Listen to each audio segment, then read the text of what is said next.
So children, we are discussing the next topic, that whatever we have discussed till today, now I am mixing up of all those topics. That is, initially I have discussed a body has been freely falling, a body has been projected upwards, a body has been projected downwards. All these cases we have studied differently individually. Okay.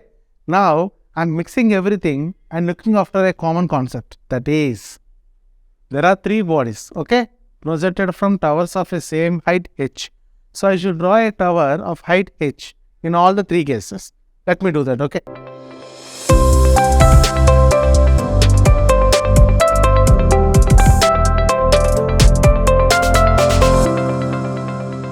So this is a tower,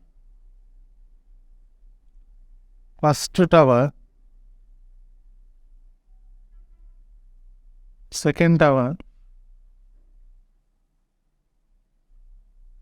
third tower.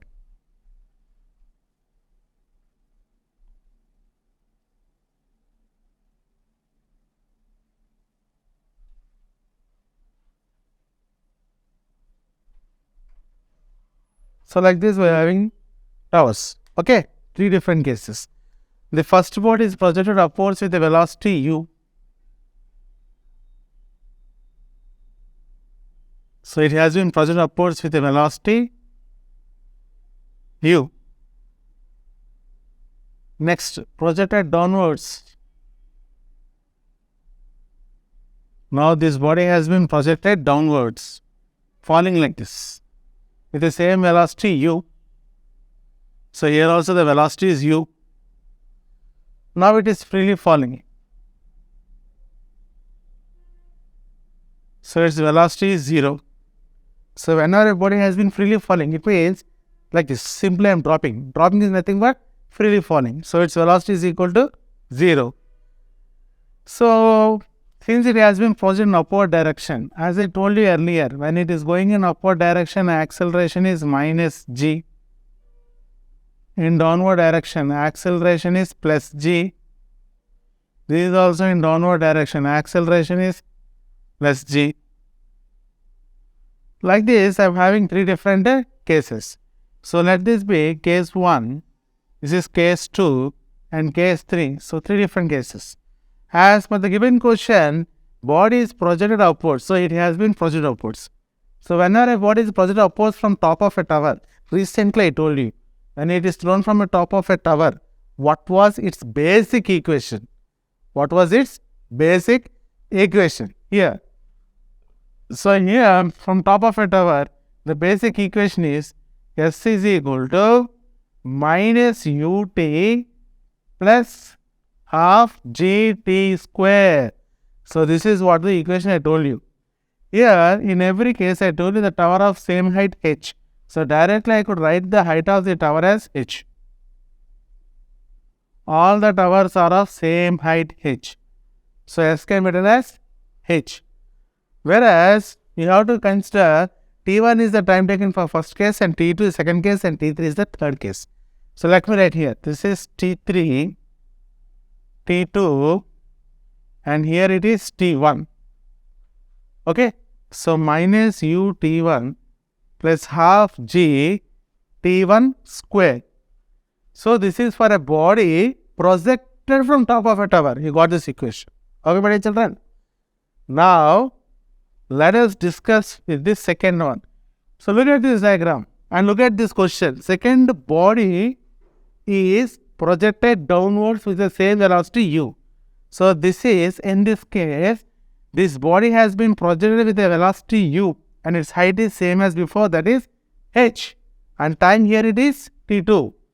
Now when it is coming down, what must be its equation? When it is coming down, what must be its equation? S is equal to. So let me write that. So in second case, h is equal to ut plus half gt square. So here time is given as t2. Okay. Time here the second case is t2. Now what about the third case? Since it is freely falling, its velocity is 0. So now what about its equation? That is h is equal to half g t3 square. Like this, we are having three different equations. Clear now? So, a question will be given like this, and he will be asking you directly to find out the time taken by the ball, freely falling body or a ball in terms of T1 and T2. The data related to T1 and T2 in these two cases will be given, time will be given. These two times will be mentioned in the data, in the question itself. He will be asking you to find out this T3 for a freely falling body.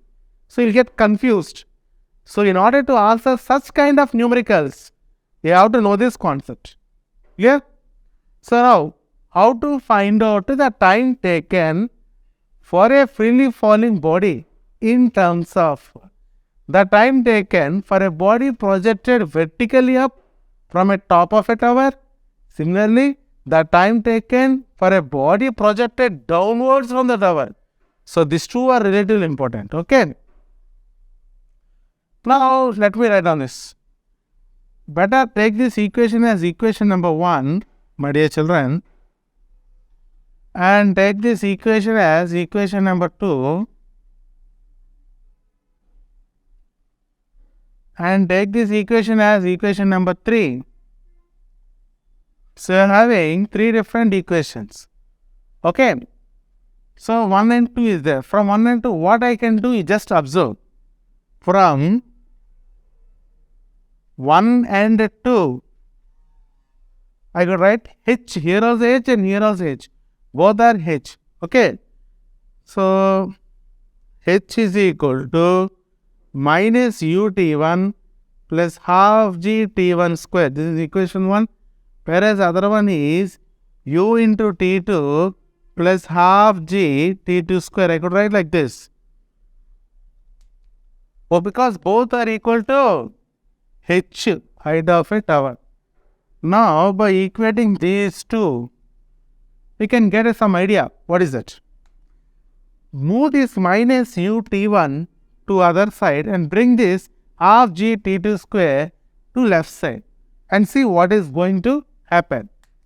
So, that is half G T1 square, and here this is coming to left side, half G T2 square is equal to U T2 and minus to other side U T1.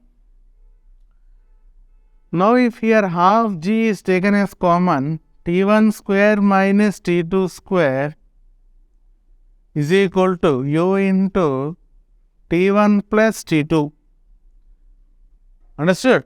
So, here this T1 square minus T2 square, it is in the form of A square minus B square. A square minus B square. That is half G, A square minus B square is A plus B into A minus B, which is equal to U into T1 plus T2. So, this T1 plus T2, this T1 plus T2 has been cancelled.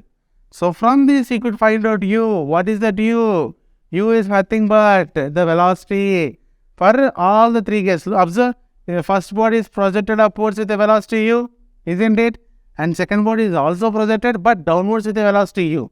So, the first question in this concept is that he will be asking you to find out the velocity with which a body has been projected downwards, or the velocity is same here also. The body has been projected upwards from a tower. So, in both the cases, the velocity either upwards or downwards from the tower, from the top of a tower you are projecting. Okay, you have to know its velocity, right? So, for that, this formula is sufficient. So, what is U? So, U is equal to half G into T1 minus T2. So, this is very, very important. So, what was the velocity with which a body has been thrown up from top of a tower? This is the answer. What was the velocity with which a body has been projected downwards? This is the answer. And both the cases the velocity is same, so answer is same. Got it? So, now we got that velocity. So, the remaining cases we have to solve. I am giving you 2 minutes time, my dear children. Take a screenshot of this.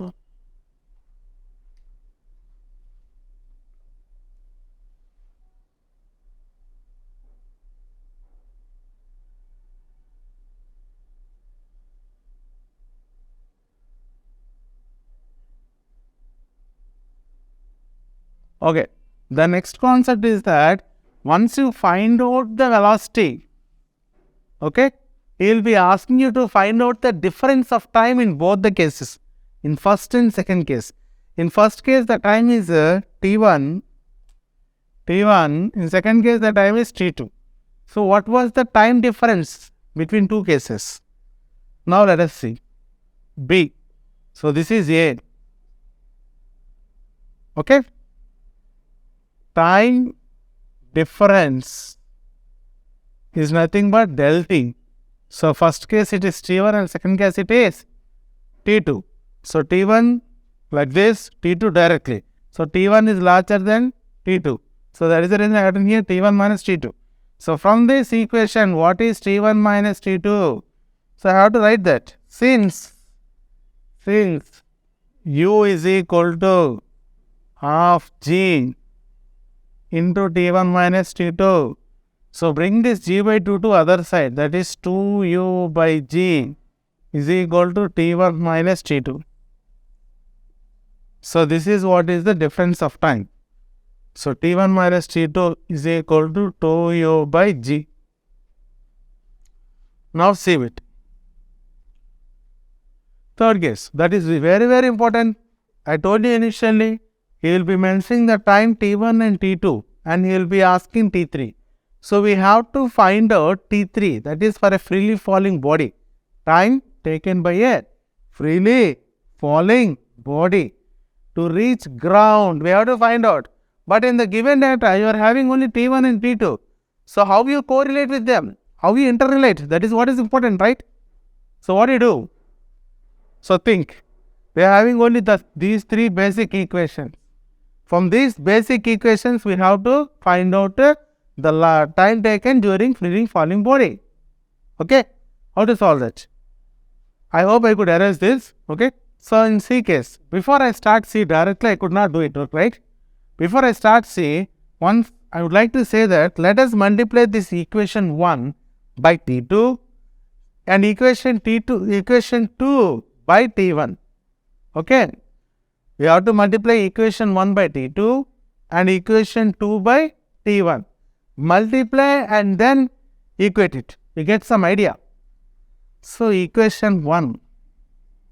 I am asking you to multiply equation 1 by T2. So, what you are going to get? So, that is h into T2 is equal to minus u T1 T2 plus half g T1 square into T2. Like this you are going to get.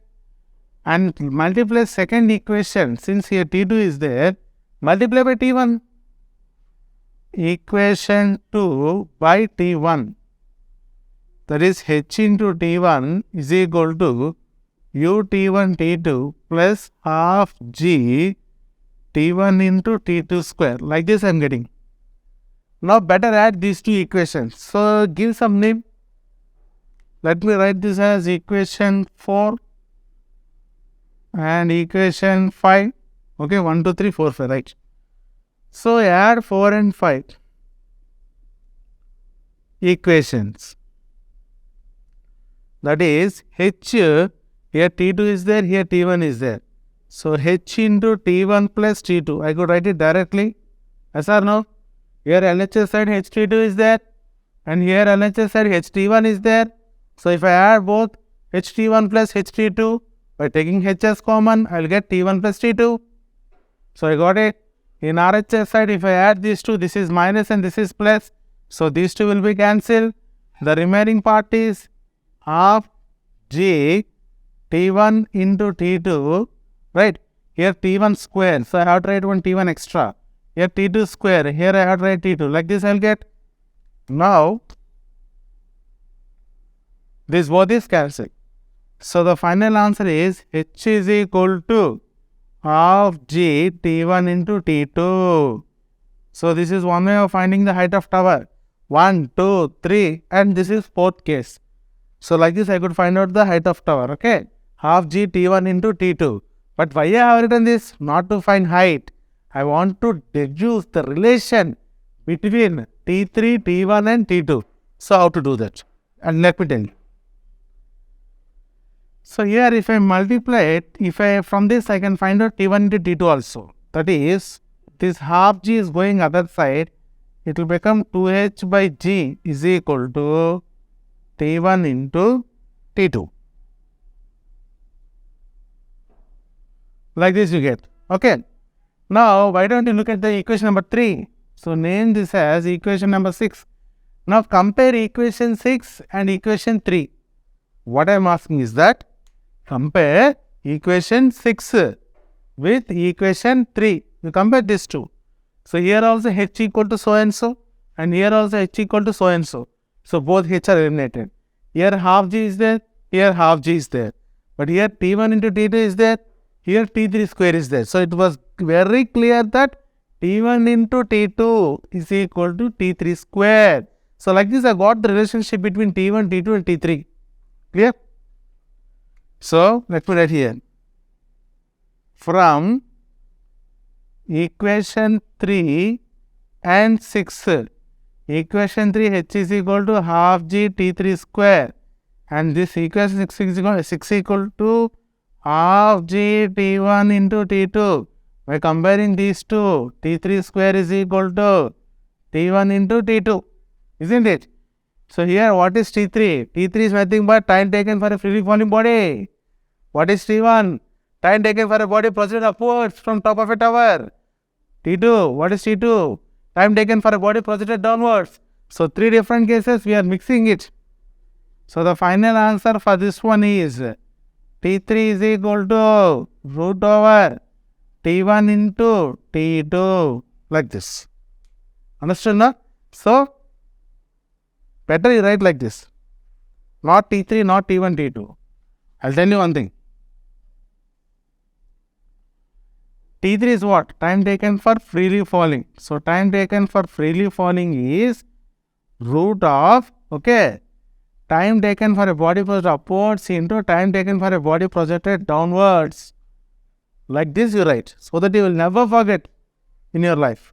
Understand? So, if you get any concept related to 3 different towers and 3 different cases like this, so directly you can use this formula to find out the time taken for a freely falling. If you know these two, you can find out the time taken for freely falling. If you know these two, you can find out the time taken for body projected upwards. So, out of these 3, 2 will be known and third one they will be asking. So, this is the formula that you have to use. Okay, my dear children, you better take a screenshot of this. Okay.